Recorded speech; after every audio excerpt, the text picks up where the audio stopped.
We are now live on YouTube, and if we could bring everybody in from the audience.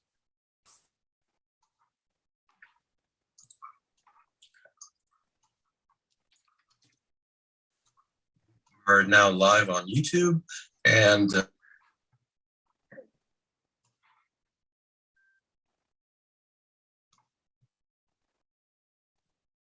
Great.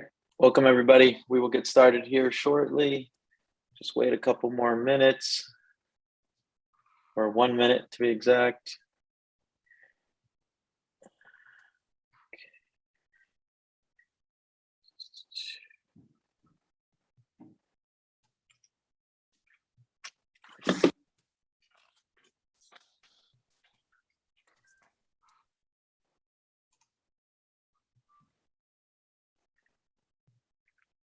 We do now have Bruce, Michael. Awesome. Thank you. All right.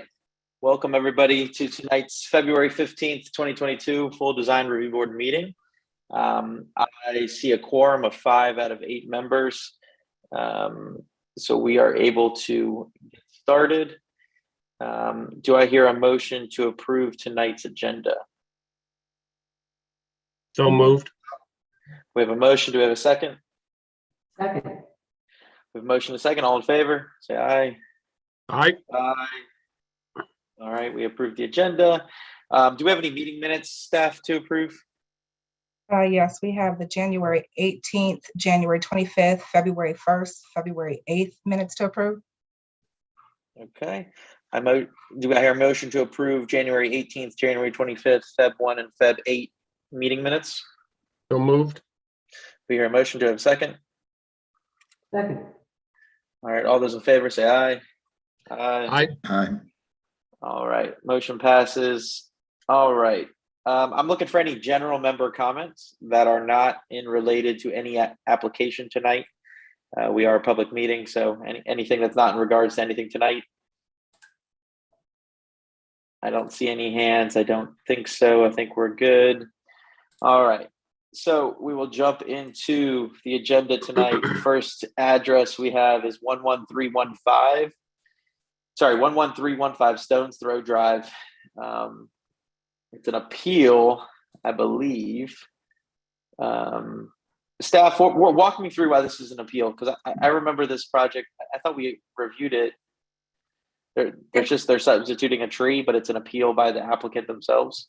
Yes, this is an appeal from the applicant. He would like to change out tree number 4, which was originally approved as a green giant, and he wants to replace that with a holly. Okay. All right, but so technically it's an appeal, though. Yes. We're appealing a Okay. panel decision for tree number 4. Okay. All right. So this property must have had a different application for other stuff. Yes. Okay, They'll okay, come. all right, They'll all come before the board next month again. But Bruce and Jim are not allowed to vote on this one because they were the panel members. Gotcha. Okay. All right. Is the appellant, aka also in this case the applicant for 11315 Stones Throw Drive on? Yes, he is here, and he should be unmuted. He's That's it. unmuted. I'm Yes, right sir. here. Can you hear me? Yes, we can hear you. Good evening, everybody. So since you're appealing, you have to just prove that there's either a misapplied guideline or new information. Right. So go ahead and. Right. I sent a couple of pictures that are great that I think would be very easy for me to illustrate. There you go. You are. So basically, initially, when we approved the appeal, my landscaper was online as well. And we agreed to green giant, and then we walked the property again. And if you see all these little trees here in front of that yellow line there on my property, and if you look at all these trees, they're pretty small and not very mature. The one actually next to me is even almost looks like it's dying. These trees have been really shaded in the past. And they don't have enough light, if you want. So when we walk the property, it says it would be better to put something that would not put too much shade on this tree. Otherwise, in 2 years from now, you may have to apply again to replace some trees as they may not survive. So if you go down to the next picture, you have an aerial view basically tree number 4, the tree we're talking about, is supposed to be wedged exactly between these 2 large trees. And if you look at the little green trees I was standing by there, the one along the yellow line there, do you see them? So if I put a big green giant again between these 2 big trees, that's going to shade these little trees even further. And if you look well, you can see that already these little trees are already shaded by a tree that on that picture does not have leaves. But obviously, you know, spring comes, this tree is going to be full, and these little trees will literally be buried in the shade. So my landscaper said it would be a better idea to put a tree of dimension more similar to the one that already present by putting a holly tree, basically. That's basically what it is. Otherwise, you say you may be with the board again in 2 years to try to replace something that's dying. Gotcha. Okay. All right. So since it's appeal, we have to accept the appeal. So does anybody have a motion on accepting the appeal or denying the appeal? I move we accept the appeal. All right. We have a motion. Do I have a second? I'll second it. Second. All right. Motion and a second. All those in favor say aye. Aye. Was there a vote? Is Bruce on? Bruce, are you on? I thought you guys said Bruce was on. All right. Bruce is on. He's right, well- muted. Okay. I can't hear if he's voting in the affirmative or not, but Bruce, are you in favor? Yes. There you are. All right. Motion passes. We accept the appeal. All right. So hearing the application new, I believe, I don't see anything wrong with it. I think there's affected parties though. Is that my understanding, Steph? That We do have 2 affected parties.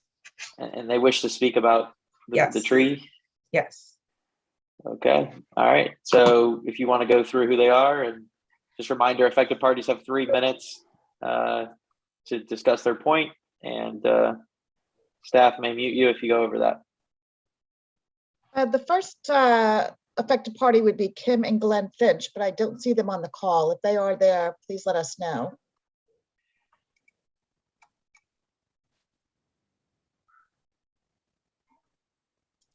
All right. If not, we can move on to the second, which are Janet Brown and Josh Ullman. I'm asking them to unmute now. Oh, hi, yes. Good evening. I just unmuted. Can you hear me? Yes. Okay, great. Hi, before I have my 3 minutes, I guess I'm just not sure procedurally, is this just an appeal? Anything you're asking that I may comment on just has to do with Dr. Tisserand's changing out this one? Correct. Tree? This is just for the tree part of the project. Yeah. Well, his application pertained to many trees. So the appeal, you already made a decision on this. He appealed it just on one of the trees. So you made a decision he could cut other trees and whatnot. So does this make it a de novo appeal of the entire application again? Technically, yes. Okay. So you could speak on the whole tree part of so this whole application is just 10, basically there was 10 trees that we made a decision on. Yeah. And then with certain replacements and so it doesn't involve the fence or anything of the other stuff. I know that. No. I just was trying to clarify whether it pertains to the entire tree application, and it sounds like it does. So, I wouldn't have much comment on his changing it out for a holly, except for that I would ask that a holly is a little bit slower growing than an arborvitae. So perhaps considering just making that a taller holly than the arborvitae was supposed to be 8 feet. As far as the rest of them, the tree application, I've spoken on this a couple of times. Many trees were cut. Probably trees 4, 5, and 6 in the back there where we're talking by his holly. And the trees in front, 1, 2, and 3 were the ones that were really pertain to my property. And I think it was decided that he could replace the ones in front, trees 2 and 3, with 2 8-foot crepe myrtles at the time. And I ask again that those be evergreens. Dr. Tisserand originally proposed putting in, because they were originally evergreens that were cut, trees 2 and 3, they were Leland cypresses. It provided a lot of screening between his driveway and our property. We missed that screening, and I think what was approved, he originally put in to have cryptomeria or arborvitaes there, but what was approved on his landscape plan were crepe myrtles. So we were hoping to have evergreens back in the front where there were evergreens, because they were screening, again, his driveway from our property. And as far as this tree, the tree in the back, tree 7, was already cut while this appeal was pending. So that was cut down, I think, a week or 2 ago. I think he'd already filed for the appeal, but so that's gone now. That's one of the trees he's showing that you're trying to fit the holly in between, or the arborvitae in this picture. Tree number 7 is gone as well. We'd like to see more than just an 8-foot arborvitae there to replace that tree. It was 100-foot tall Leland cypress. I don't know, maybe it was 50 to 100. I don't know. It was at least as tall as the house behind it, almost probably 1.5 size of that. And it opens us up. I mean, I don't know if you have pictures of it cut.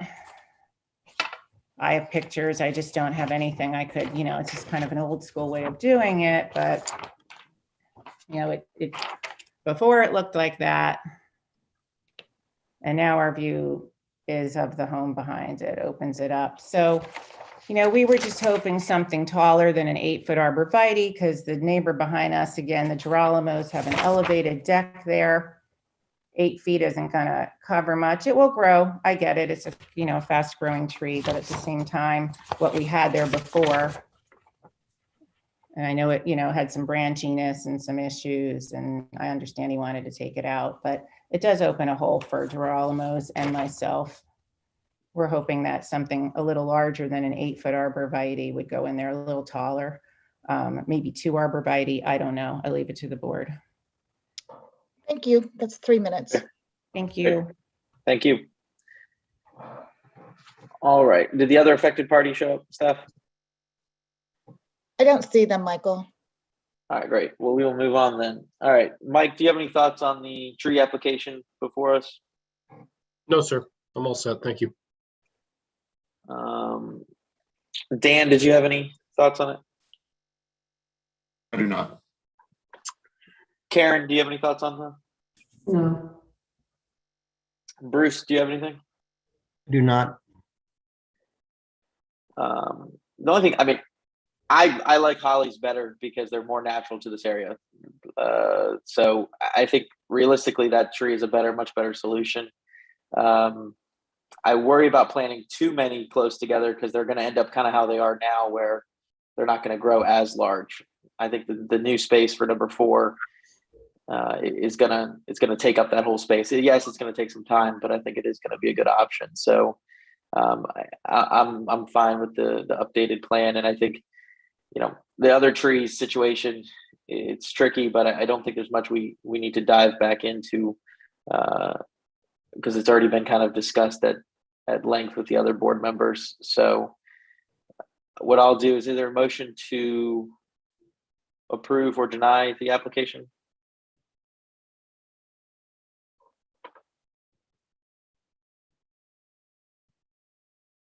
I'll motion to approve the application as submitted with the new replacement tree for tree number 4. Second it, Michael. All right, there's a motion and a second. Any further discussion? All right, all those in favor say aye. Aye. Aye. Aye. Any against? Any abstentions? All right, motion passes 5-0. All right, thank you, sir. Thank you. All right, moving on to 2360 Tumble Tree Way.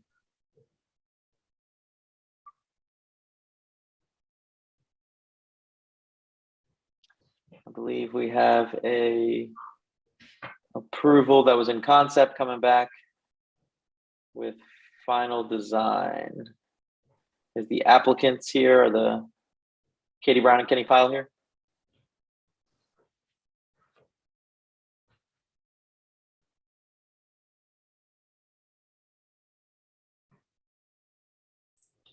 I'm Katie? not seeing them. If you are there, could you please raise your hand, or I don't see anyone on the phone, so. I think it's Simon. They're labeled Simon for some reason, but I'm pretty sure that's them if I remember correctly.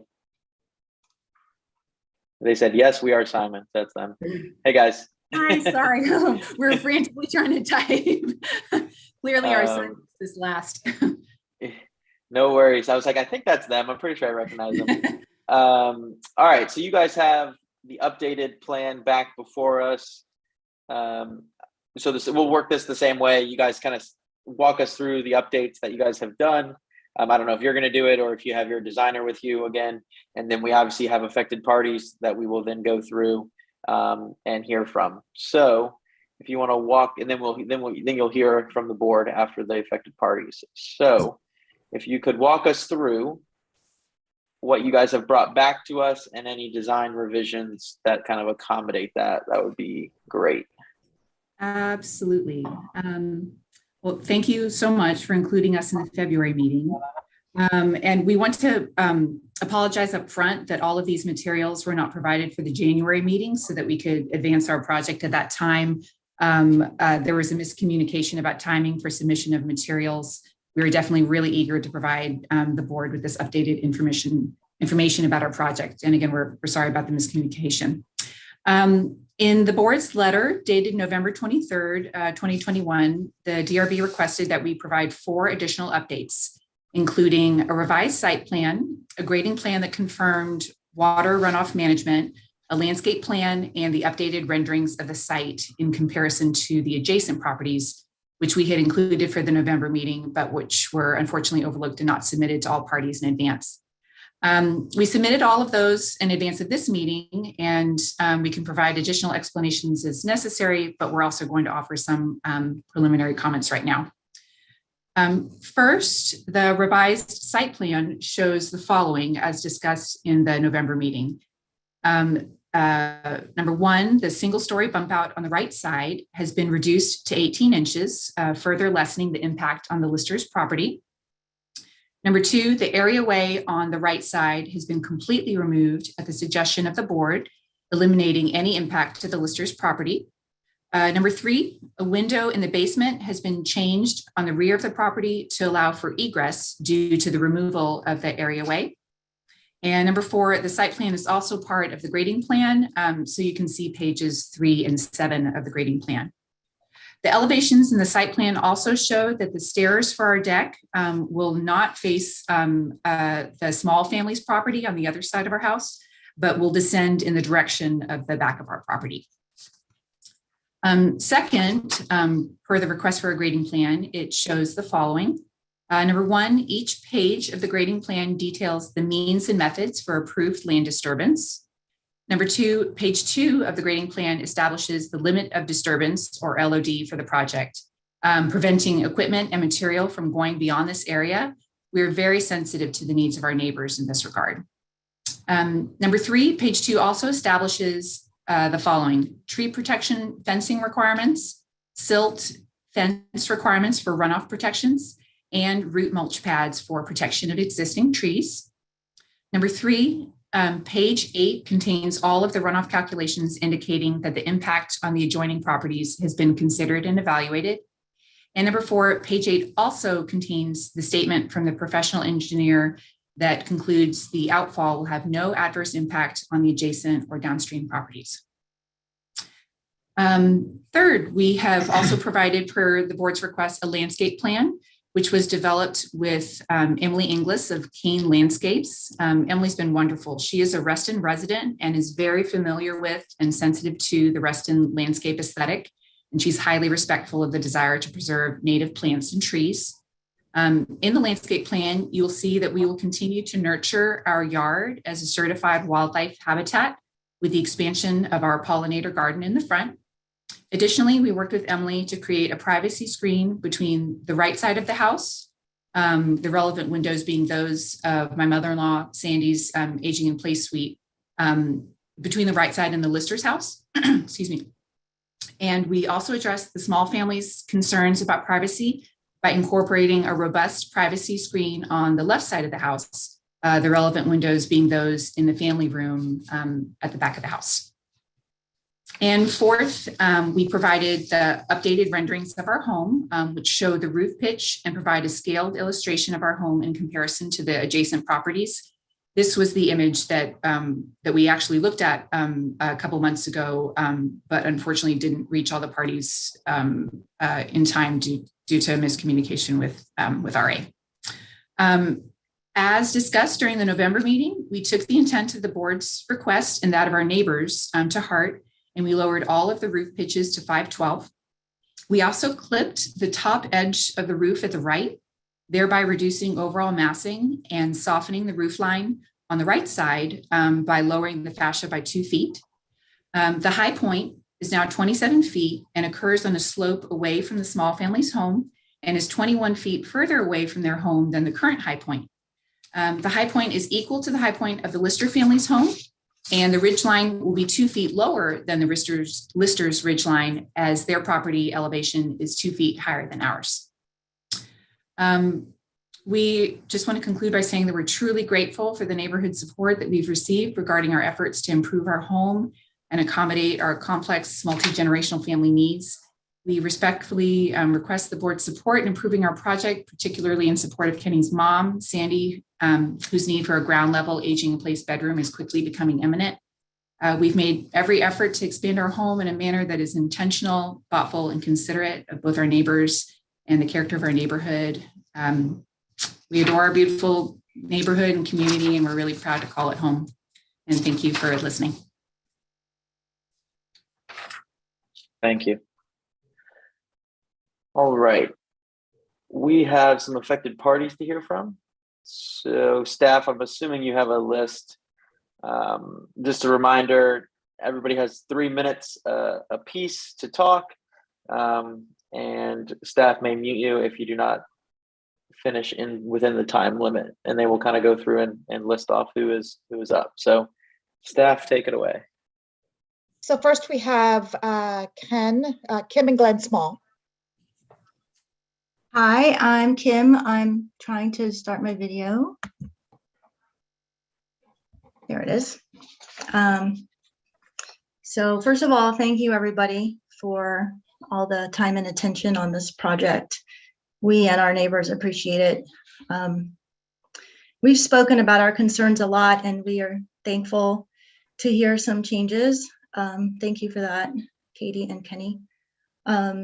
We still have concerns about the overall size. However, the suite for Sandy doesn't require the giant roof. So we would still be concerned that that height of roof next to our home is still blocking sunlight and trees and sky. We're optimistic that we can find a solution where everybody, quote, wins, because I feel like that's the new world order that we're living in now, is everybody wins. We can find a way. So anyway, I wanted to thank the DRB for their support with that, and thank Kenny and Katie for making a few more changes. I think the DRB can help us, so I'm asking for their help. Thank you.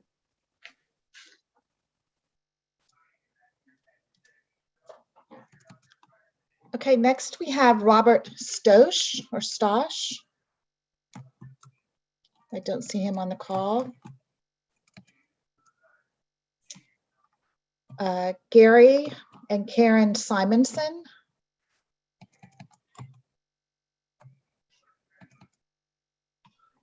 Paul Thomas.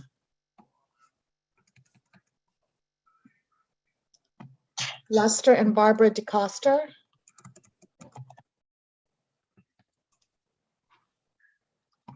Laura Larson.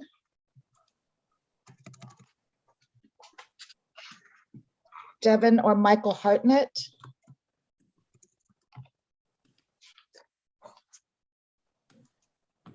Let's see, Dan or Amy Lender. Fred and Lee Evans. Joan Baer, Demi Dufakias or Drew Nord, Jason or Amy Minto, Harry or Valerie Lister,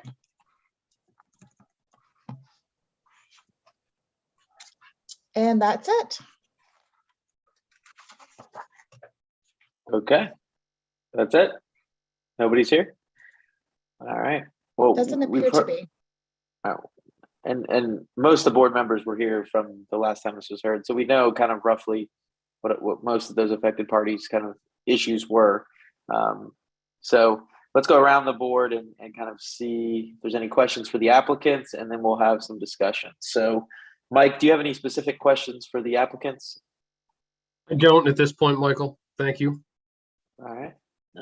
Dan, did you have any questions for the applicants? No, I do not. Karen, did you have any questions for the applicants? No, just waiting to hear what, how they describe it. Thank you. Yep. Bruce, did you have any questions for the applicants? Bruce, I think you're muted. No, I don't. Thank you. All right. So I just have a couple. Overall, I think you guys have made some design concessions to kind of better the design. I hope that you feel like we haven't tried to work you guys a little too much. I think it's turned out much more kind of fitting in with the neighborhood, which is kind of one of our guidelines that we like to make sure to kind of keep. There's one sticking point that I've seen that I may want to request, and I want to get some feedback from you guys on it. And it was something when I was looking at our guidelines, is the garage situation and how it sticks out about a foot past your current house. Do you guys know what the exact difference is there between your current bump out that you have to the left of your porch now and how farther you're coming out? I believe it is 14 inches. It's 14 inches. Okay. All right. So it's pretty minor. Yeah. The only thing I worry is that, one of our guidelines says that the house kind of front facade is kind of stuck with what is kind of set on the street. And I can't tell well enough from the map. It looks like your house is kind of probably the closest one to the street already. So that's the only point. It's not sticking too hard on me right now, but that's just one thing that I've been diving into this and looking at it from kind of everything else you guys have done. I think looks really good. I think the landscaping makes perfect sense. It really helps the project.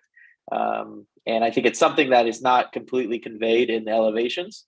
So sometimes it can confuse people surrounding areas, just, kind of what screening will be created once the project is done. There are ways to kind of help have you guys want your privacy too. So I think the critical thing is that you guys have that landscape plan. The grading plan looks all good to me. I don't have any questions there. And yeah, I think that's kind of it. And if any questions come up for you guys, we'll let you know, but we're going to have some discussion now. All right, Mike, did you have any thoughts on the updated design? Any kind of gut feeling from the beginning? And I believe, were you going for final approval, correct? For full approval, right? Okay. Right. All right. Yeah, go ahead, Mike. Sorry. No, I sincerely appreciate the effort that was undertaken to adjust and come back.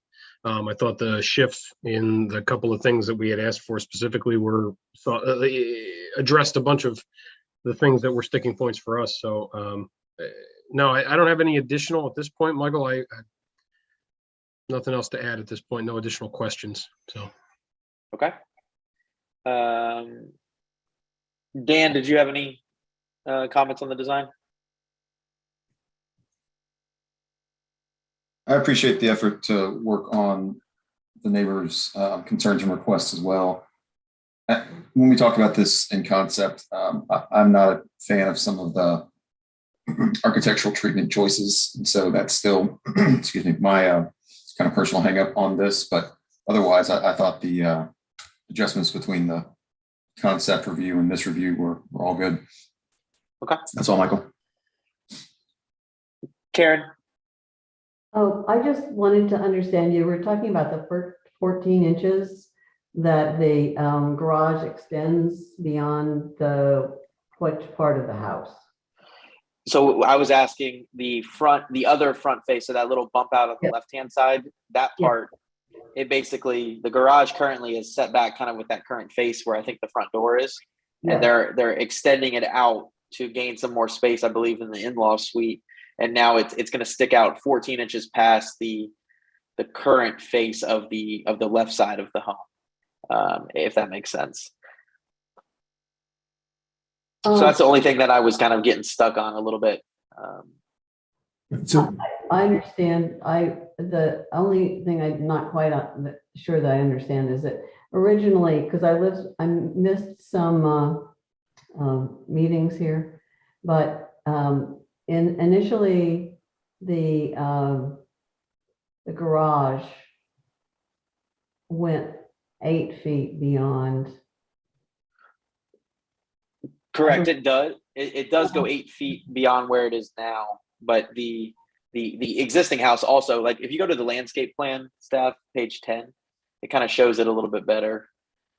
Is what I'm trying to show Karen, page 10 there.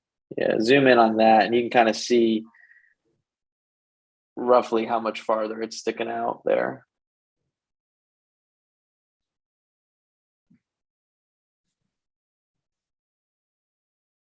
Is it the same as it was, or is it the same, or I mean, is it different? we have not modified that Okay. part since the original submission. Okay. All right. That's what I was wondering. Thank you very much. Thank you. Any other thoughts, Karen? I don't think we make this roof slopes any shallower. I think they're already kind of they're less awkward than when they were a little bit higher. But I think that it works enough, well enough, and it seems to reduce the problem of the height. But I wouldn't want to see it get any flatter. Yeah, no, I think the 512 kind of takes off that front, that front gable that was facing the street. That was also kind of at a 512. So I think it's kind of just taking that and extending it, which I think is a nicer nuance to the old house. It kind of relates to the old architecture, which is important in the guideline aspect when there's this big of a remodel. So yes. Bruce, did you have any thoughts, questions? I only had a question about what was done with the chimney. We had some discussion about it, and I just couldn't tell. I apologize. I think at the last time we discussed the chimney, the board had requested removal of the chimney. So we were sticking with that per the board's request. Okay. Thank you. Thanks. Yeah, it looks like it's a smaller kind of just bump now for a gas fireplace. It looks like. Staff, I don't know if you want to pull up slide 8 or yeah, right there kind of shows it on the side elevation as well. Overall, I just back to sentimenting my comments. I think it works well. I would only that 14 inches is the only thing that's kind of maybe pushing me one way or the other. How much is that? I'm trying to pull up where your floor plan is. How much does that impact the interior of the home if that 14 inches isn't doable? We have tried to minimize that as much as possible. We have a tree in the back that is keeping us from moving any further back. We have worked with occupational therapists to make this design for ADA for the a ramp going in from our garage into the facility. Having doors wide enough to turn into, having the shower and a bathroom that she could turn a wheelchair in, as well as end of life machinery and support that would be necessary in a room. And we have already cut down. We really can't get it any shorter. So that's why we have really looked to ameliorate with the landscaping plan to address this slight difference from the other side of the house. Yeah, I see the interior of the garage is really usable, is only about 22 feet. So that's pretty tight already for a garage. So The other thing was that we had the sloping of the roof will hopefully lessen the impact. It won't be a flat wall like the other side of the house. So hopefully when that plays out, it won't feel actually as far out as the other side. It won't be as, the mass won't be there at the front of the house. okay. All right. Well, I think that's it. Does anyone feel a motion on this updated submission? I'll make a motion to approve the application as submitted. Okay, we have a motion. Do I hear a second? Second. There's a motion and a second. Any further discussion? All right, all those in favor say aye. Aye. Aye. Aye. Any against? Nay. Any abstentions? All right, motion passes 4-1-0. All right, thank you guys. Thank you very much. Thank you. All right, moving on to Chad's Ford cluster is updating some addition standards.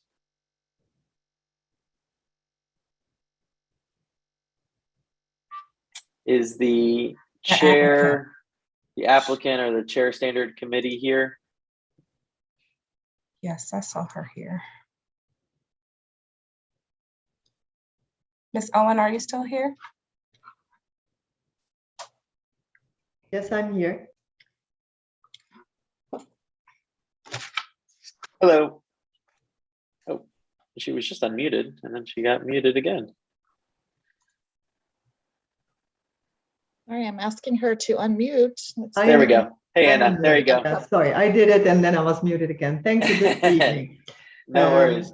No, that's okay. Thank you so much, and thank you for trying to get this approved. The board, Chatsford Cluster Board, received an application for a 3-level bump out. We thought that went beyond the modifications that are currently in our community. We have a couple of bump outs over the decks. The proposed changes will affect the aesthetics of the Chatsford cluster, but also infringe on the privacy of adjacent neighbors. Even a bump out on one level, as we have now, we have a total of 5 bump outs, infringes, of course, on the privacy of adjacent neighbor because it voids the original 8 feet setback of each unit. So the units are staggered and everyone is 8 feet setback. The intention of this standard, we want to know is we want to make sure is not to disadvantage just one member. We really want to preserve the character and the appearance of the Chatsford community and the privacy afforded by the 8 feet setback for all of us. We follow the same procedures as we have done over the last years for all our cluster standards. And every member was notified multiple times and had at least 3 weeks to ask questions before we asked them to vote. We only propose cluster standards to the DRB that have broad support of residents. We received 31 responses, 4 homeowners did not agree, and 26 said that this was a very good standard. Our cluster is divided in 12 rows of either 4 or 5 units. In every row, there are at least 2 units that could do a full or partial bump out. So if a 3-level bump out would be allowed, that would very much affect the aesthetics and the character of our cluster. And as such, we limited in the proposal to a 1-level bump out, either in the middle or on the bottom. A 3-level bump out can also negatively affect the sale price of an adjoining unit, which was one of the reasons of the neighbor of the unit next to the proposed 3-level, as her realtor indicated that a 3-level bump out would not only compromise the privacy on her deck, but also the sale price of her house, especially as she has already a 1-level bump out on the other side of her unit. So to recap, the cluster proposal that we submitted is for only a 1-level bump out which we think will maintain the cluster's architectural and style. It will maintain all the residents' right to privacy, as was original planned in the way the buildings were staggered, and it will protect all the residents' property values. The 3-level bump out we felt would overpower the cluster if more people were going to do that, and this would be set as a precedent. And that's why we limited the bump out to a 1-level bump out, preferably on the middle, but it can also be done on the bottom. I'm happy to answer any questions in the 3 minutes allotted. Thank you. Well, I think there are some affected parties on this. So what we'll do is we'll hear from them first, and then we'll come back to you to ask you any questions. Okay. Thank you. Thank you, Anna. Thank you Thank very you, Anna. much. All right, staff. I think there's a couple affected parties on this. Anybody wanting to speak? Yes. Yes. So All right, first we have so- Carissa Barker. So just same deal, guys. Every three minutes per affected party, and staff will remind you when your time is up. Hi there. Thank you very much. Where you just were was actually the back of my house. The green photo, I don't remember what number it was now. But my neighbor has a bump out on next door to me. So if you keep going, and it was a nice, there you go. The greenhouse on the right, that's my house. And I can see directly into my neighbor's living room, and vice versa. When they're sitting there, they can have a chat with me on my deck. So that's a very nice example of where privacy goes away. And so I just wanted to convey that I am absolutely strongly in favor of this proposal, as it provides a means to maintain consistent property standards and privacy. And also that all protects my enjoyment of my home and my investment. The majority of my neighbors also support the standard and agree with the need to maintain the integrity of our neighborhood with clear guidelines that allow our residents to self-police our own community, as opposed to being a series of exceptions that waters down any kind of architectural integrity.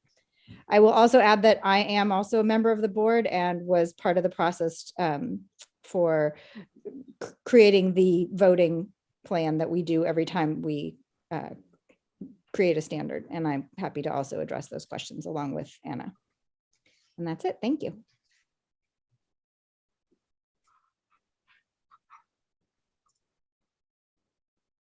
So next we have Chani Brennan.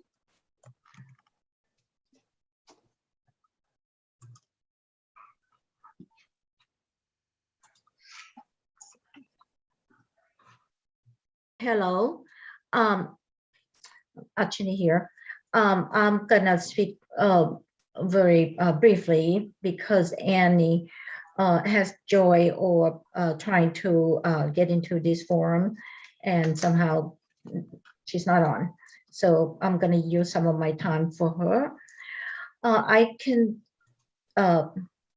recap some of the concern of the neighbors here. First off, I respect rules, but before we make any rules, in my opinion, I think that we should look at other aspects of things that come to play here. I think I hear three things. One is diminishing in sale price of the property. Two, privacy. Three, well, privacy, blocking view. And I might miss something, but let me address each topic here. Sale price, I have to disagree with this, because if one can show that any bump out would diminish the sale price, either two-story, there are two stories out there, the bump out in this cluster here. One story, two story. In this case, she is going to be 3 stories, which I disagree, because if there is any evidence of this bump out has made the sale price the value of the home go down. I would love to see the evidence of that. Number two, privacy. My home, how the layout of in Chatsford, in each row are not the same. I can understand that some of the rows to build an addition may not look good architectural. I'm not an architect, but if someone who is an architect would come out and look at it closely and see that what is it that is not architecturally pleasing, if we could discuss that further without just looking at it at the real picture. Okay, here's his quickly. Another thing is privacy. I don't think by me doing, suppose I were to build what I have proposed, the privacy, in my opinion, is not really, in fact, being that my house setback, both adjoining house can see through inside my house. So I have no privacy, but I'm not complaining because I live here, I choose to live here, and we live in a subdivision like this, which is townhouses. Privacy is That's 3 minutes. Next, we have Julie Kraus.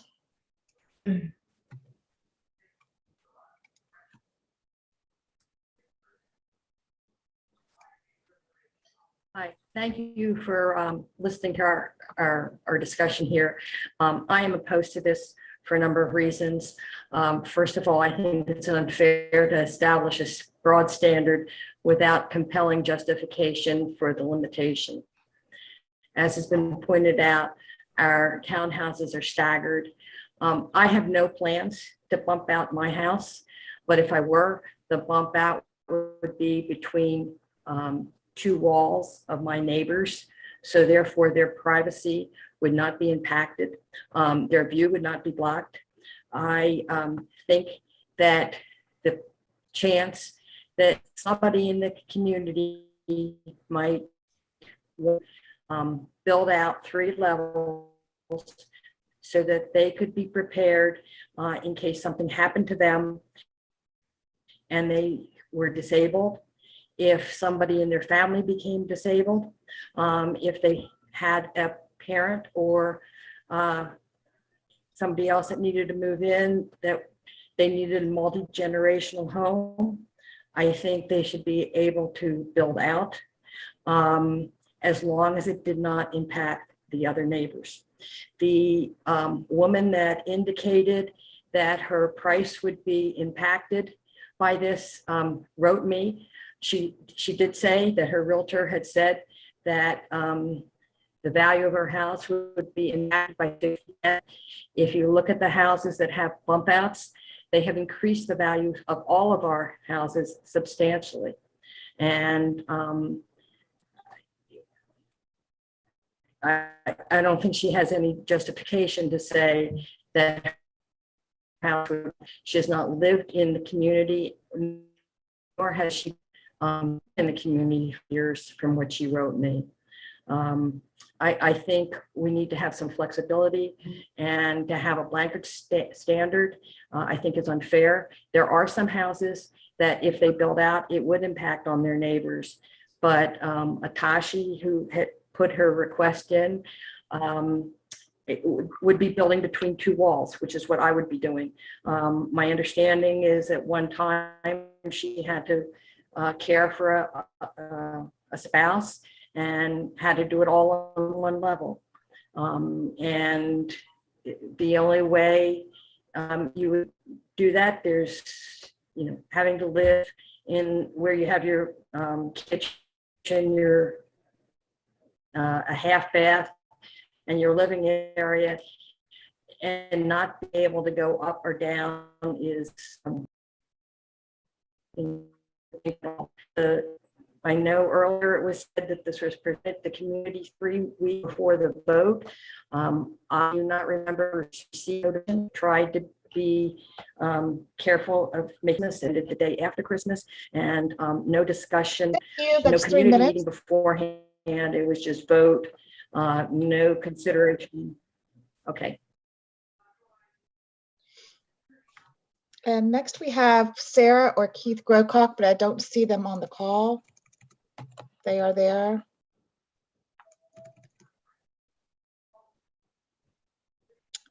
And then lastly, we have Annie Griffiths. And I think she is with the other AP. Can you hear me? Yep. Oh, good. Just to respect time, I want to read the statement that I sent to the Restaurant Association because I can do it quickly. My concern about the Chadds Fork cluster proposal limits on additions is because it discriminates against anyone with mobility issues who may need to build, access an elevator in their home. I currently live in a unit where the previous owner tried to cope with a stair chair only partway down the staircase, and then had to sell the home when his wife fractured her hip. I also have a nephew with multiple dystrophy who can drive a car, get around beautifully, but he can't do stairs.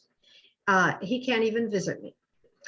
And I have friends whose little boy was born with a terrible disease, and the only way that they could accommodate his needs was to install an elevator. It's important to note that this current action was put forward deliberately to stop a 3-story proposal by a neighbor who had just those mobility issues. She wanted to be able to install an elevator after caring for her husband, who had cancer and could no longer navigate stairs. She had to care for him on one level, sleeping on sofas and using a half bath. I understand and I applaud the desire for architectural standards in our cluster. However, we sometimes overlook how these rules can unintentionally discriminate against those with disabilities, and it could happen to any of us. I believe that there are attractive ways to allow additions to be built without blanket bans, and ask that our neighbors and the Restaurant Association consider how to do so with a more empathetic approach. And I also feel, after talking to a number of my neighbors, that this was pushed through without a lot of people understanding the pros and the cons. So I would like to bring it back to the neighborhood in a more open way and work with the Restaurant Association to figure out design concepts that would honor our cluster and the architectural beauty of it without discriminating against people with mobility issues.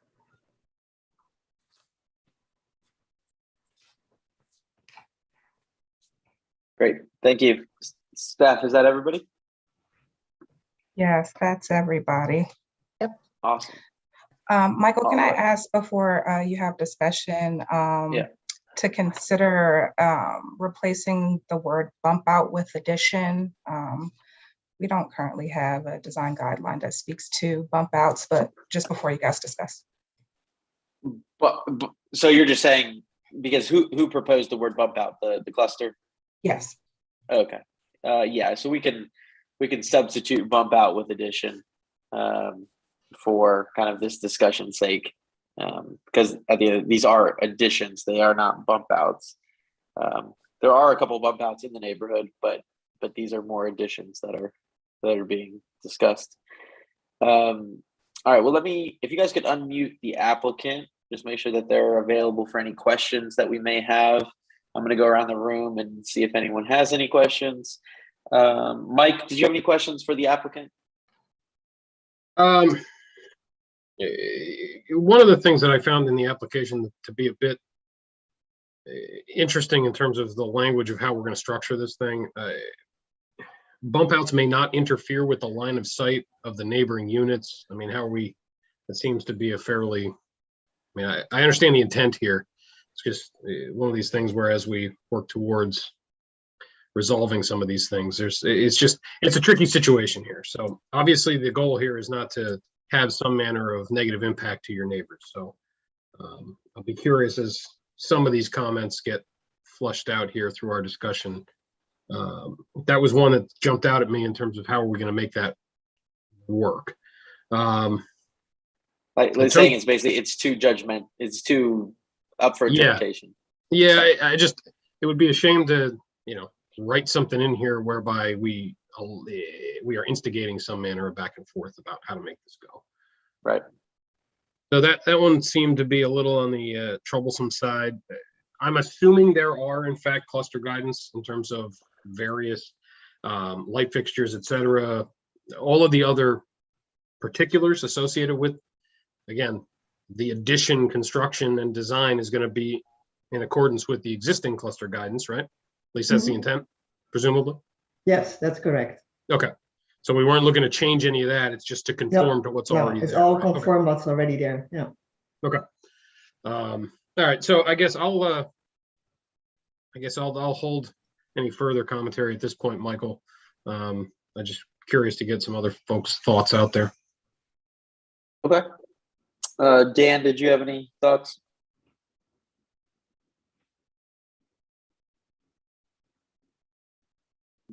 Dan? No, Dan. All right. Karen, did you have any thoughts? It seems I'm having trouble figuring out how this would work. I mean, I think it looks like it's an incredibly open-ended kind of way to approach it, but on the other hand, there seem to be people who don't find it open-ended enough. And I think that the cluster might need to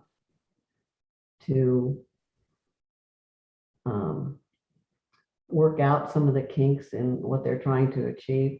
And the other thing is that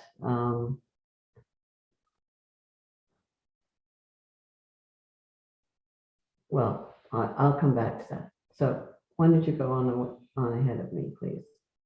Okay. Bruce, do you have any questions for the applicant? My question really goes to the suggestion that there could be two-story additions like this that would not interfere with privacy. Did I understand correctly that it's not universally the case for every unit that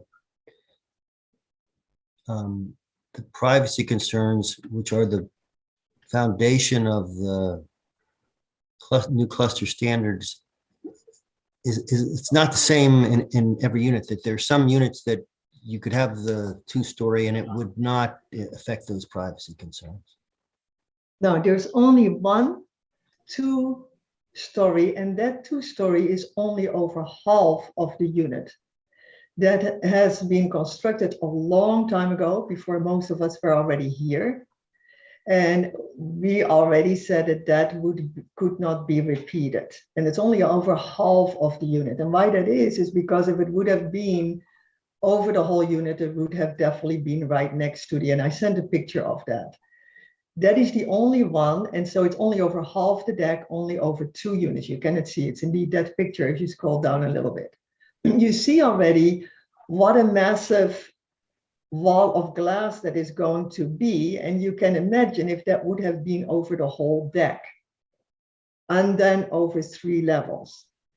And for all the rows that we have in our cluster, you can at least have 2 or 3 units that can either have a full or half like this extension over the decks or under the decks. So if you can just imagine if you have a row of houses and several people are going to do this over 3 levels and the full decks, the full house, the width of the house, what an enormous impact that is going to have on the cluster. But also, if you can imagine if they would do that over the whole house, although you can say that is going to affect the next door homes. Just like Carissa said, that even if you have a unit that jumps back, By bringing it forwards over the 8 feet of the deck, similar for my house, all of a sudden I have my neighbor who now is set back 8 feet. I would have her wall even with my wall and she would look straight on my deck. We both as neighbors considered that that would not be a good thing. She doesn't want me to see on her and she doesn't want to see on mine. The 8-foot setback is perfectly designed by the people who designed this cluster to give everybody some sort of privacy. If you bring all those walls even with one another, that first of all, aesthetically doesn't look good, but if we leave the aesthetics beside, I'm happy to do that, then you really lose that privacy. This is set up with a mention, even bumping it out over one deck, right, impacts the privacy of the next door unit, because all of a sudden you bring a wall back beside. So the privacy, I think, is the most concern. The aesthetic, if you can see, this is only half. So imagine that being over house and that doing in every 5 units, because we have all blocks of 5 units, at least 2 houses will be able to do this. Then you can imagine what an impact that is going to have on our unit. And we have 12 of these blocks of houses. It will have a huge impact. I am very sympathetic to people who have members who will not be able to have stairs. And I can understand that a chairlift is not the most ideal. But on the other hand, as a board and as a committee, we also need to safeguard our cluster. And I can tell you there is no other cluster in our whole area that has allowed bump outs. We're the only cluster where you will see bump outs. So it's not so strange that we have real objections to allowing this, because once you start allowing this, then how do we ever put a genie back in the pot? If that's the American expression. Thank you. We want to avoid that this is a precedent, because then many others could do the same. And we're very sympathetic to the idea, but to allow this for people to build elevators, we thought that that would go too far. And there are now houses built with elevators. And although I can understand that everybody wants to stay on the lake and stay in Stratford cluster because it's a wonderful cluster, I also think that we as a board have the responsibility and as committee, and it is not against one person. Of course, it came up as a standard because we had this proposal. A committee cannot always foresee what kind of ideas are coming from members. Sometimes you can be proactive when you foresee it. Sometimes you are reactive with the standard because somebody comes up with something that we don't want. Yep, understood. Can I ask you a question? So slide 27 or 24, staff, or I don't know, my thing says 27, but 24 of 33. I'm looking at like the orange house. It's an orange house with orange siding next to the greenhouse. Yeah, so scroll down or go back up, I guess. It must be, I don't know, maybe I'm zoomed in. Yeah, well, it's, go up, scroll up. It's an orange house. Where is it? It's that picture on the right. Yeah, that one. Yeah, that one. So with your guys' standard that you're proposing, this addition style would be allowed, correct? The one in the middle? Yeah, because that's over one level and it's partial. So we're allowing on one level a bump out, either full, which you saw in some of the other pictures, or partial. This is one of the ones. But but the affected party was complaining that this affected her privacy as well. So if privacy is a big concern, then why even allow the bump outs at all? If this is the affected party complained that this affected her privacy. Well, that came up. Some people said we should not allow it at all. Other clusters don't either. So maybe we go too far. And then my second question is, if you have this type of bump out, can you still add a deck? No.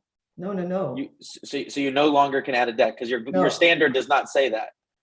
So let's say I wanted to add a bump out 4 feet, let's just say, for example, and your deck standard is 12 feet. I can't then build an 8-foot deck in front of my 4-foot bump out. You can only go as far as your deck, and the deck is 8 feet. So you cannot pass the wall of the neighbor, and you're not allowed to deck. You forfeit your deck. So all your decks are only allowed to go 8 feet?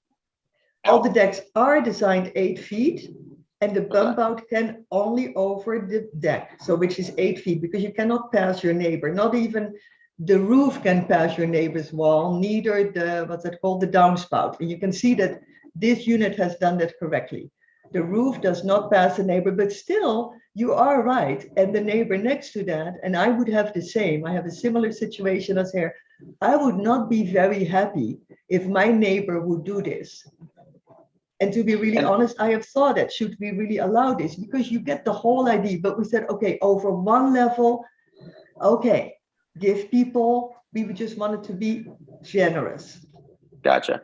And then in the same picture, that bump out on the upper left for the other house, that is a bump out, right? That's not an addition. Is that cluster stand, like, was that already built with the original house, or was that an addition? On the third level, on the top level? Yeah, the third level. That is the master bedroom that I have the same thing. That comes with the that came with the house. Yeah. Okay. Comes with the house. It's that type of house. So with the guidelines, so just so I understand correctly, if somebody wanted to add an addition to that house on the left-hand side, right? They could build it right where their deck is now. They could build that into an addition. No, that house, it's the same what I have. We cannot do a bump out because you would really block your next door neighbor if you start building that out. So you can't build you're not allowed to build anything. So the only people that can build, so your addition standard is saying only the people that are set back are the ones that can build. The setback, or she could maybe build like half, like what the other house has done, that half. Yeah, they picture have the below. same situation. Yeah, because so staff, otherwise, go down one picture. So you could do this, but you just couldn't do the basement, let's say, if you just wanted to do one level only. Yeah, only one level, and that person could not go all the way because it would have really blocked the next door neighbor's view. So that's why they did it half. So the neighbor has still an open view over that deck. Now, this one is very old, and we looked at it, and it has sold several times. We could not find an original permission for it, but because it has sold several times and it has been permitted, this was one of the first, and it's very old. It's like 20 or 25 years ago they did. All the others are much more recent. Okay, so staff, you go down one more picture. So this one would no longer be allowed with the new standard because it goes all the way across. That would be allowed. It's either all the way across or half. But see, this person doesn't have anybody next to them. You just said it couldn't go all the way across. Yeah, it can. The standard is all the way across or half, depending on which unit you have. See, this unit doesn't have anybody next to it. They have trees next to it. So they can do it. And on the other side, they have a wall. Okay. So what's tricky is I don't think your standard that you guys have written exactly explains all of these questions that I'm coming up, because what I would be worried about is that if you guys pass something, I think this is kind of what Mike was referencing, is that there's a lot kind of up for interpretation still. And so what a cluster standard is meant to do is to replace the need for a design review board approval. So if you guys have a standard that somebody comes in with an application that meets the standard or to what they think it meets the standard, they don't need an application, they can just build it. And so what I worry about is that you might end up with some people building bump outs or additions in the sake that they think comply to the guidelines, but really you maybe don't really apply what you think you guys are writing down here. Because I'm struggling to follow exactly what's allowed and what's not, based on what's been written and what I'm reading here on slide 6. Look at just a little confusing. Yeah, look at this photo. Right, look at this photo. These two bump outs are over the total width. Right. They have, on the right-hand side, right, the right-hand side one has a wall, and then on the other side they have no neighbor. The other one on the left-hand side has on the left-hand side a wall, and on the other side they have no neighbor, and they're exactly on the same depth, those two houses. But the house, if you look at the left four houses, the house next to that, where that deck jumps out, that house will never be able to build over their deck. Okay, even if they wanted to build a basement. Well, even a basement, again, then they build that all full. They could not do that because then the house next to that will look at that whole construction. Okay. But do you understand where I'm coming from with the standard? Yeah. That I think some of it just needs to be, if you guys do want to do this, I think it just needs to be tightened up a little bit for explanation of certain things, because what we're looking at right now, somebody could just go and build that and their neighbor would never be allowed to say anything about it. Somebody could build that addition right next to their house and the neighbor would have no say or have to, have their ability to say anything, if that makes sense. So I want you guys to make sure you understand that the neighbors are basically signing away the ability to have any sort of oversight by the DRB or professionals on these additions. Okay, so I just want to make sure you understand that. Yeah, I'm happy to tighten it up more and look at it. I think the most important question is, and that is what I would like to have answered. We are against this 3-level glass wall and the possibility of people to build that. That is what most importantly is also important for Mrs. Achene to know, is that allowed or not? Then we can tighten up the 1 level and come back with that discussion. But I think the most important question here is, are we as a cluster allowing, and is the DRB allowing, think about already those 2 houses. Imagine now that you have a 3-level glass wall of those houses. And then the house on the other corner. And then the house, which you can't see because these are all the photos, on the left, that house already has done the same thing. So can you imagine that in 1 row, you have 3 houses with a glass wall like that? And right. that over every unit of 5 houses, you can have that.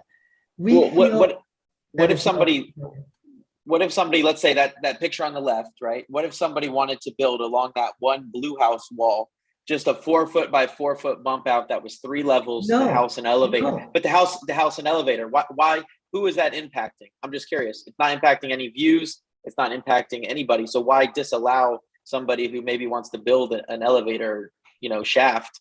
I'm just saying your standard is limiting certain things. And so I'm saying I reviewed it for, an hour and I'm able to pick up these questions that can pick at it. And I think that's where you're from what it sounds like from some of the affected parties we heard from, there's a couple concerns that it's a little too overarching and limiting when there might be rare circumstances that somebody might be able to, do a tasteful 3-story addition. I know the application you're talking about.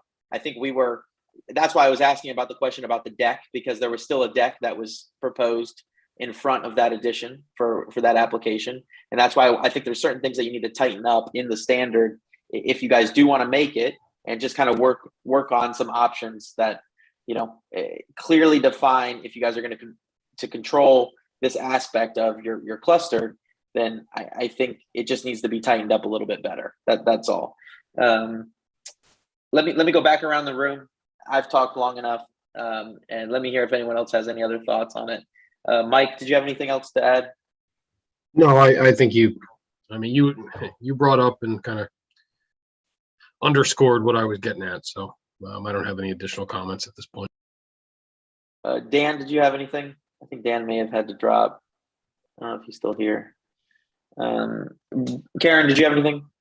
The part about grandfathering everything. Can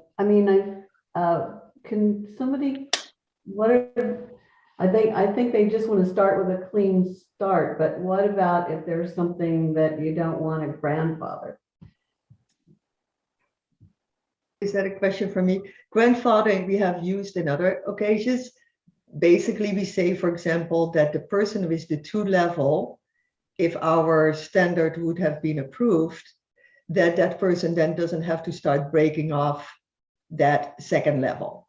So grandfathered means that what is built now is allowed to stay. What is built in the future needs to go with the standard. Otherwise, that person with the 2 level would have to break down 1 level. That wouldn't be fair. And that, I think that it might be, I think what I'm having trouble with is that these are very difficult things to totally oversee how they're going to work. And it wants to answer everything, and maybe can't answer everything at one time. And that some guidance for, let's say, DRB reviews could be very helpful. And you would also have the ability to get away from having locked yourself into something that needs not to be locked. So I just feel like it goes too far trying to answer every question that's ever going to come up. And that's why you have the DRB. So what would your advice be? Because it's not really clear to me what the advice is, what you give to us. Apparently you don't want to make a decision about if a 3 level or more is allowed. You send this back to become more clear, but we also need to have a little bit of guidelines. Are you saying like we need to approve? Are you saying we should do all the bump outs away? What are you trying to tell us? I was trying to say that if you could give guidelines that are a little bit more general, that you, and if there's certain things that you think are really, really important, that those things could be perhaps written as suggestions or concerns or whatever.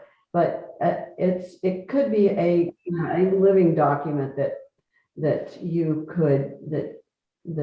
DRB could perhaps in their role deal with things that, and you could give some general guidance to how what your directions would be.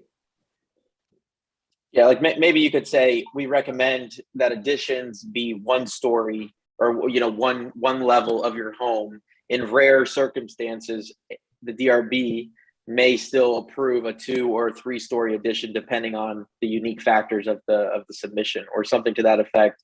And it still gives you guys, most people might read that guideline and say, okay, I should, keep myself to 1 story because that's kind of what is approvable.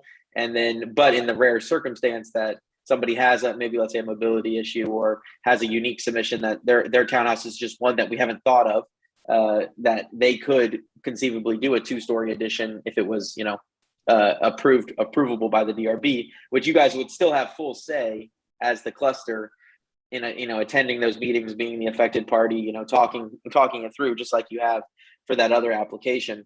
I think the only reason why we deferred the 3-story addition was because we were told that the cluster was working on guidelines for these additions. And so we didn't want to make a ruling prior to seeing what you guys were coming forward with. So that's kind of where we have landed at what we are now. Just so. Yeah, the problem is with the one thing, okay, if somebody is really at the moment not able, what you're going to get is that people are going to do it with thinking, okay, maybe in the future I might need that. It's a very slippery slope that you're going into then. And as I said, the 1 level is already went for some people too far. I would have, if that would have come on, probably not even agreed with that. But now that is the case and precedent is set by so many, we said, okay, let's go ahead. But to have 3 levels of glass walls for us went way too far, goes away from the architectural review, goes away from the privacy. I would really not like my neighbor to do it, to be really honest, because it would invade my privacy. And you see with all the other applications that you had before how important that is. but I want to take in consideration, but what people are going to do, they're going to build it out, if you allow this, with the thing like, well, when I get older, or when I get, or I might have a nephew once a week who cannot come, or whatever, you're going to have a lot of exceptions that you'll have to make. And that is maybe. I mean, I think we would review it on a case-by-case basis. And if somebody's proposing an elevator, that's not a cheap option. So we would make sure that they're actually putting an elevator in the addition of the project, right? And that's so what they will do, yeah. Right, but that's going to take up footprint. It's going to be a huge expense of the project. You know, an elevator in a residence, you know, could be, People you know, have money. $40,000-$50,000. No, I know, but what I'm saying is you can't. The standard, I think, is I think you guys don't want to take this standard out of the DRB's purview. I think personally, you guys can have recommendations that say the cluster will support 1-story, no more than 8-foot bump outs, and follow the standards that you guys have, or these suggestions, but that DRB approval is ultimately still required. That's just my opinion. I think these are too important to let people just start popping them up on their house without any sort of oversight, because the guidelines are kind of open for interpretation that you guys have presented. So that's all I'm suggesting, that maybe you add the final line says, these are all subject to final DRB approval. Oh, yes, it always is. The standard is always needs to be approved by DRB. It only helps you to make a decision more easily. We have that in all our standards. Everything major you're going to do, you have to have approval from the DRB. So that's not a problem. Otherwise, there's no use for us to make standards. That's typically a standard is actually, like, let's say you guys had approved 2 window types in your cluster, right? And you said these are approved window types. Those people do not need to come to us for an application. Typically, that's a typical standard. But unless you guys specifically write in your standard that says we still request DRB approval for these standards, what we've been trying to do is get away from having to review window applications and things that are kind of over and over again that we don't necessarily need to review. And people can do stuff by right, and it lets people improve their homes a little bit quicker. But I think so I think it's maybe a miscommunication there. So I think if we put that these are kind of guidelines that you guys suggest for bump outs, but final approval is determined by the DRB, and it would allow for us to make the interpretation on a rare circumstance. Maybe that's the best way to go about it. Oh, I think that's excellent. I will put that line in, that we're going for the one level, and that that everybody, if they want to do a bump out, have to refer to the DRB. That sounds good to me. Karen, does that kind of that answers your question, I believe? I don't know. There are an awful lot of things in that list that I'm not sure that they're not questionable. So if you think of them as internal suggestions versus standards, how would you be okay with that? If that makes sense, like there are internal suggestions that are internal to the board or internal to this cluster specifically. And they're for our guidance when we're reviewing stuff, but it necessarily isn't the be all say all. I think there has to be something like that. But there were other things in that whole list that were a little bit questionable to me. And I don't have it in front of me. So I think Steph, can you go to page 9, Steph, or page 6, I guess? I don't understand why my thing's saying 6 of 33 or page 9, wherever the standards are that they're proposing. And Bruce, I think you have something. Yeah, this is it. This is it right here. So I was also concerned about how big is a bump out, or how big is the, it's like, what does that mean? The bump out is only over the decks, over or under the decks. It's like, that's why the photos were there, to show on that bump out. But if we need to specify that better, we're happy to go back to the drawing board and specify that. I just don't, to me, it didn't say that in the way you said it there. Well, I think because all the people in our cluster understood immediately what it was. because we Well- have them already. So it wasn't really a question, but we can specify that better, that a bump out means it's a build out over the deck. We can rectify that.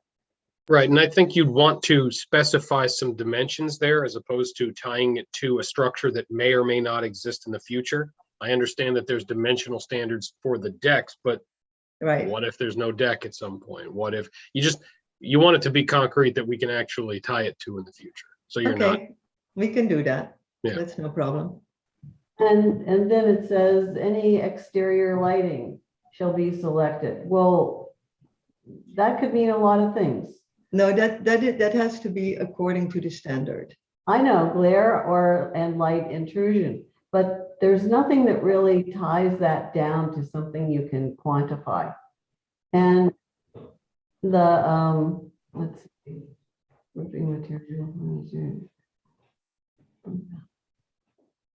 I think I also was just wondering why everything needed to be, that came from way before all of this, that it needs to be grandfathered. I don't, that seems also a little bit loose. What does that mean? You can leave that grandfathered out if that's a problem, because those units are already there. So if that's a problem, we can easily leave that out. Those people know it already. We've told those owners, don't worry. You can. There's going to be a lot more people after you. So I just think that in many ways it's not tight enough. Bruce, did you have something? It seems to me that there's two different things. One is the clarity, which Karen has been good at pointing out that there's some lack of clarity here that we would hope to see. And if we were making a motion to defer this to come back, I can imagine a motion that would ask that it be that these things be clarified. That's one set of things. And one of the things that might be to clarify is and this is often the case, those things that are that would be outside, that are already existing and that would be outside of the new standard, how the cluster wants to handle that. Some clusters want them to be changed. This cluster may be saying that if they were built prior to the date of this, then they're within the standard. That's just a clarification. So the clarification is one thing. But I think what I understand is being asked here is, with all that clarification, the ultimate question that they want, that, as I understand, that the board of the cluster is asking is, they want to establish a standard that has only a limit on the number of levels that can be built. That is a fundamental. Correct. And that's something that I understand that the board does not want to have outside of the standards. They want to have, and that they want it in the standard. They could say there can be exceptions for X kind of reasons that the DRB can review, but I think they're entitled to say what their standard is, and under what circumstances the DRB could review an exception. So I don't think that it's appropriate for us to say that that's not a cluster standard that we could approve. I think it needs to be clarified, and I think that it is wise for them to recognize there could be exceptions that, for reasons that they state, that the DRB should review. So I think that it's appropriate for deferring this with appropriate clarification of what we could approve if they come back with a different standard or a different statement of the standard. Is that a motion? That's my motion. All right. So there's a motion to defer. I understand what he's saying. I think it's pretty much the same thing Karen's saying. It's all just kind of getting a little bit more clarity and kind of maybe minimizing it down to a, set kind of rule, I guess would be the word, or suggestion maybe. So is there a motion or sorry, there's a motion. Is there a second? I'll second them. Okay, we have a second from Karen. Any further discussion on the motion? I think it has gone on long enough. We'll bring it back. All right, so motion, all those in favor say aye. Aye. Aye. Aye. Aye. Any against? Any abstentions? All right, motion passes. So we'll see you guys next time with kind of what we just talked about. Okay. Thank you, Anna. Thank Appreciate you your very time. much. Thank you, You're Anna. welcome. All right, moving on. Arbor Glen Cluster.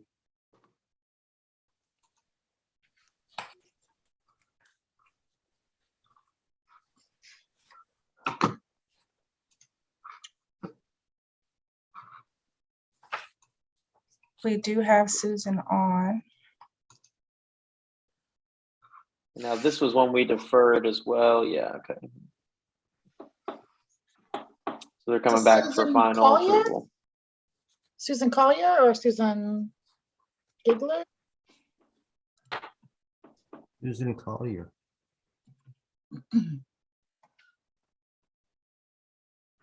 Applicant on here for Arbor Glen?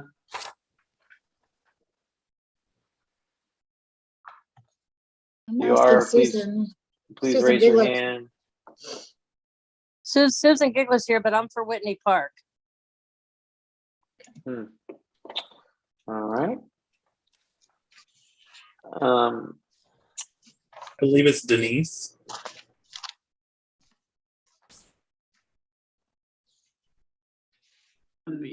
Hello. Okay. Oh, thanks.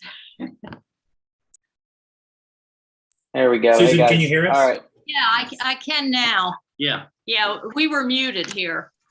Awesome. All right.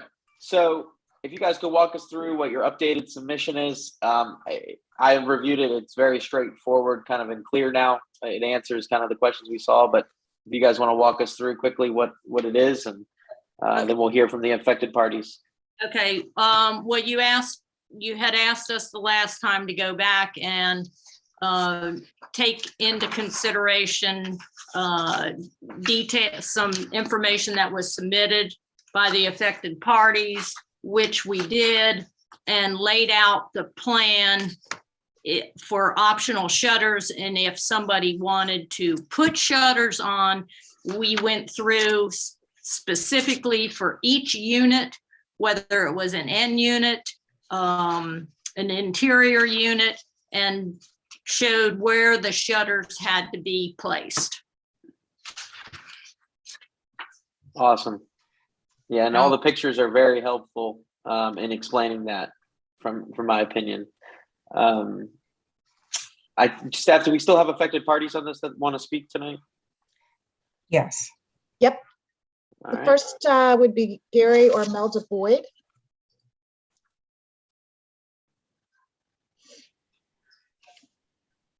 Okay, we're unmuted. Here we are. Okay. All right. Just a reminder, everyone, you have 3 minutes for your affected party status. Thank you. Thank you. Yes. Good evening. I'm Gary Boyd. This is my wife, Melda. We have been residents of Arbor Glen since its inception in 1987, and I'm a past president of the cluster. We're here tonight for the third round of discussion on the shutters of Arbor Glen. This entire issue of shutters originated when a couple of homeowners replaced their cedar siding with hardy plank and their wood trim with AZAC.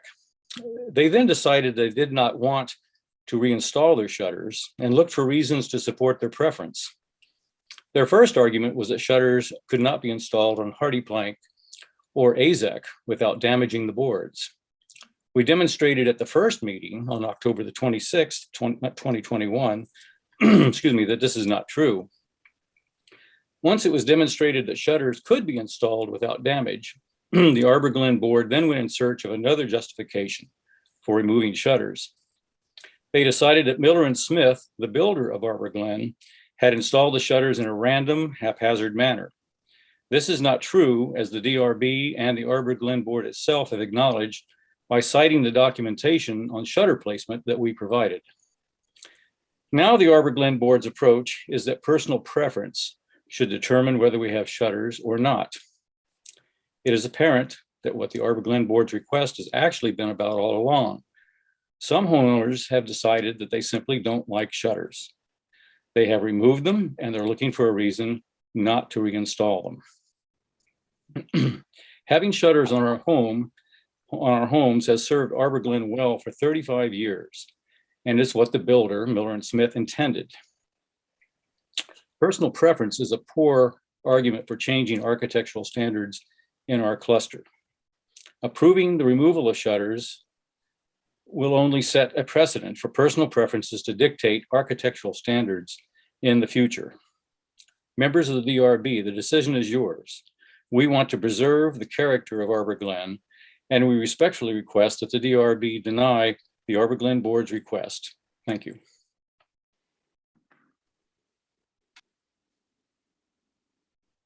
Great, thank you. Next, we have Stefan. Candy. Is Candy there? Yes. Hello. Go ahead. I'm sorry, I don't see myself on the screen. Can you hear me? Yes, is this William This and Candy Bill. Herklotz? Yeah, Bill Harklotz, yes. Okay, thank you. In my statement, I commented on what appeared to be a third option being added by the Arbor Glen Cluster Association Board. Upon rereading the board statement, it actually appears that there is no third option. More specifically, number 2 and number 3 are the same. As a result of that confusion, my comments would seem to address an option that doesn't exist. The DRB had requested that the board address the Boyd's comments in their previous statement.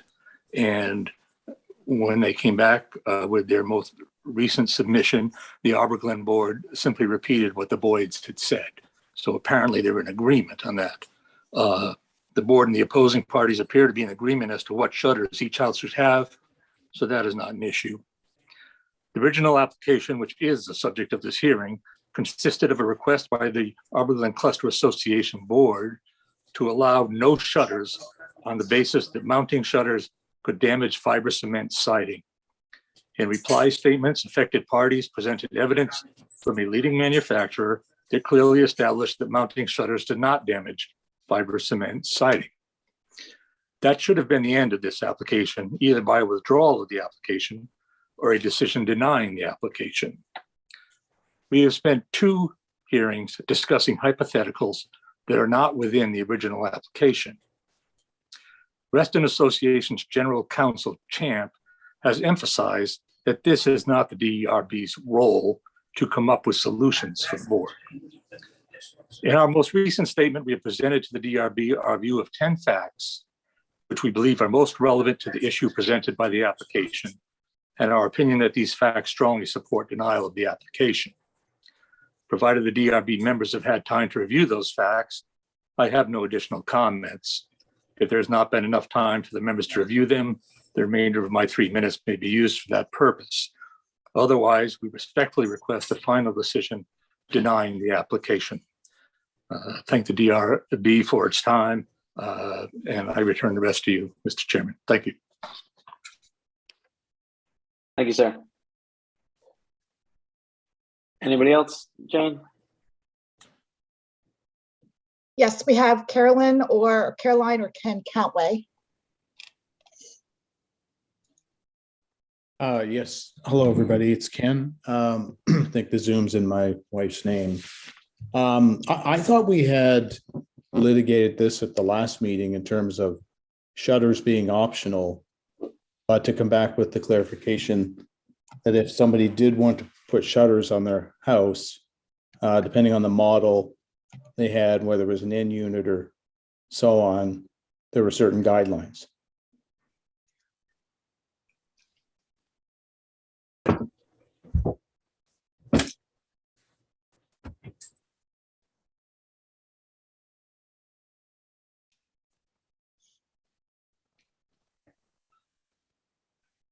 You guys hear me okay? We Yes, can are hear you you. finished Yes, with we your can hear statement? you. Yep. Okay.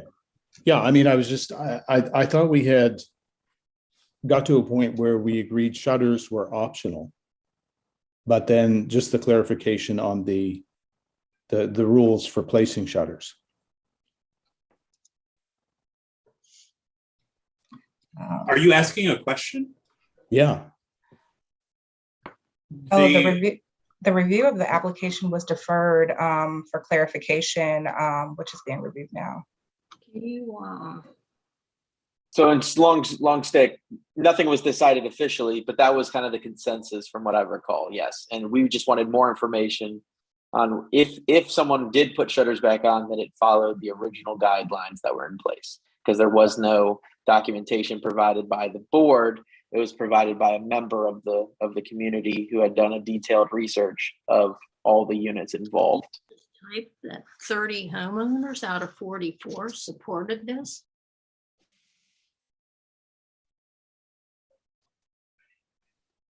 All right, Steph, let's go to who's next. Happened. I think he's talking. Hello? I think we need to. Would be Lisa. Lisa Hefner, but I don't believe they are on the call. I don't see her either. I just wanted to make sure. All right, so that's everybody? Yes. All right, so let me go around the board and see if there's any questions. I think it's pretty straightforward from what I've seen, but Mike, do you have any questions? No questions. Thank you. Dan, did you have any questions? No questions. Karen, did you have any questions?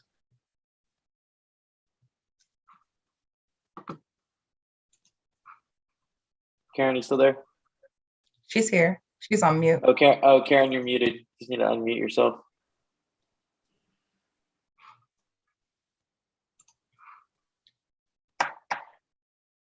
Karen, you just need to unmute yourself.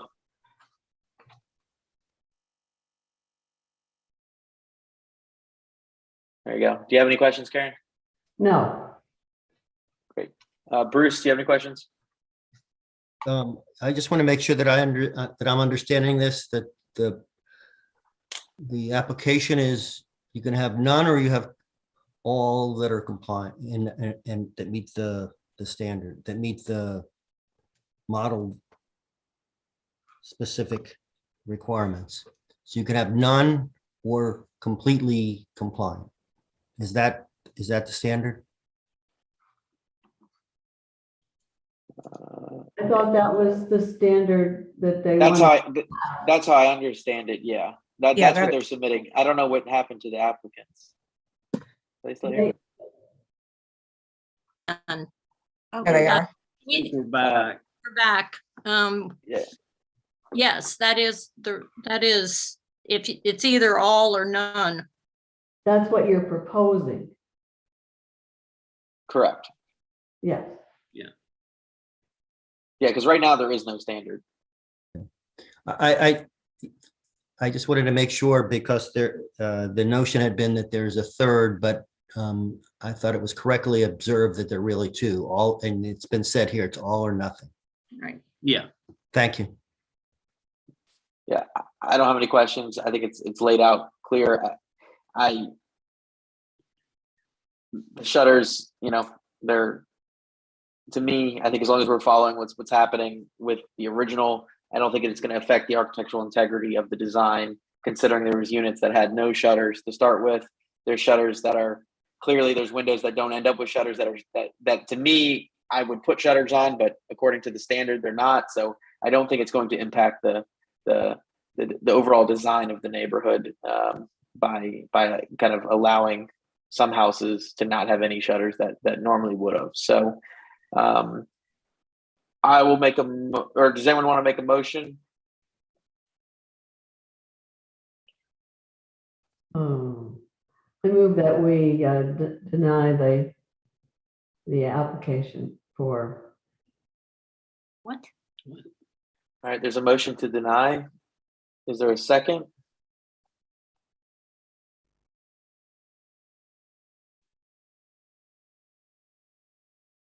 Is there a second on the motion to deny? All right, that motion to deny fails. Do I hear another motion?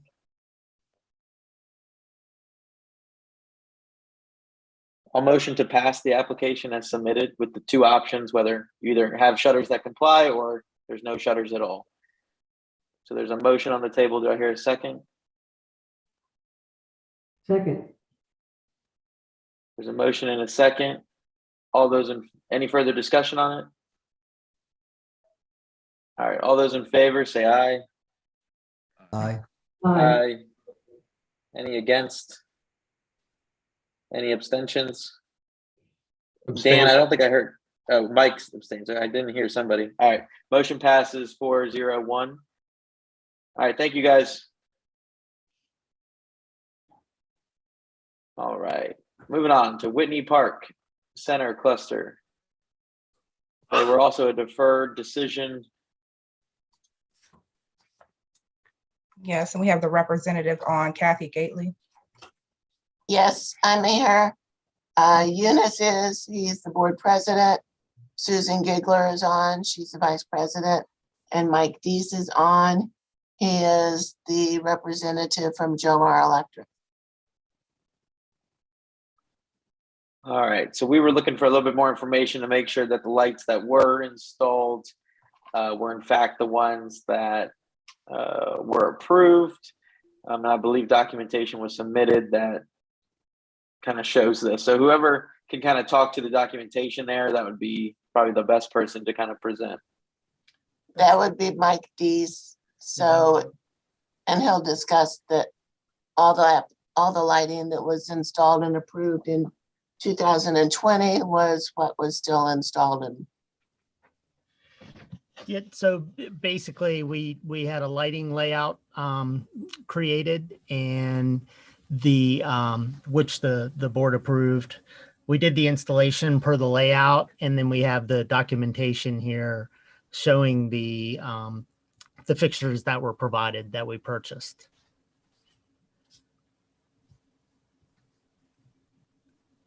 Okay, yeah, and I looked through the model numbers, kind of all match up with 3000 Kelvin, the size, the color, the frosted lens, etc. From what I could tell, that's correct, right? That is correct. Yep. Okay. And we had, just touching a bit more, we had one owner that had a complaint, and the shielding just didn't, it just wasn't satisfactory for them. So we modified it, and we were able to correct that for them to their satisfaction. Okay. Great. Let me go around the board and see if anyone has any questions for you guys. Mike, did you have any questions? No questions. Thank you. Dan, did you have any questions? No questions. Karen, did you have any questions? No questions. Bruce, did you have any questions? No questions. Was there any affected party staff? I skipped that step. There are no affected parties, but I do have one comment to help prevent this issue from coming back for another complaint. I would encourage the DRB to add some sort of statement for the lights being installed as they were approved. Okay. Is our approval decision? Can we pull that up real quick? The only question I have, and I'm not going to make a stick about it, but I went out there. The lights are, I know it's what was approved, but they're so tall for a residential environment. I don't understand. I know the old ones were like 25 feet and that these are reduced significantly, but for future, typically residential, we don't ever go that high. And I'm just curious, was it just kind of because the old ones were so high already that kind of left these, we went lower, but not, because I think that's what's causing a lot of the glare issues, is they're right at the exact same height as people's bedroom windows. And so if they were, 10 feet tall, they maybe wouldn't be causing as much glare issues as what we have. But I'm just curious, it's more of a curiosity question. Is that kind of what drove the 16-foot height, was just how tall the old poles were and kind of trying to meet a middle point almost? Actually, that was driven by the manufacturer when they did the layout. That's typically what they're seeing for the wattage used, and based on placing the lighting at the current locations, because we didn't start from scratch. We replaced a pole per pole. But Okay. you're right, the existing poles and fixtures were very commercial and way higher, and it was just a mess. So this was an improvement on that. But they had and to be that's- tall enough to still get enough proper light coverage, that what they were trying to get. Exactly. Now there's a little bit Gotcha. of glare created from having frosted lenses. Had they been no lenses, that would have really cut down on glare. The light would have just went straight down as opposed to being scattered some. Interesting. So, Interesting. but yeah, really nobody questioned the height, and that was they chose that on distribution, but they also said that was pretty typical in what they were laying out. Gotcha. Okay. Thank you for answering that question. Does anyone want to make a motion on the application, and just make sure if you do make a motion and it happens to be for an approval, to maybe take into context Cam's suggestion?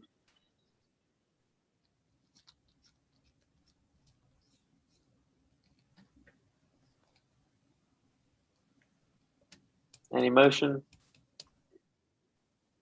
All right, I'll motion to approve the application and add that the lights were installed per the DRB decision from 2020, and the applicant has proven that with the correct kind of invoices showing exactly what was purchased matched the proposed plan.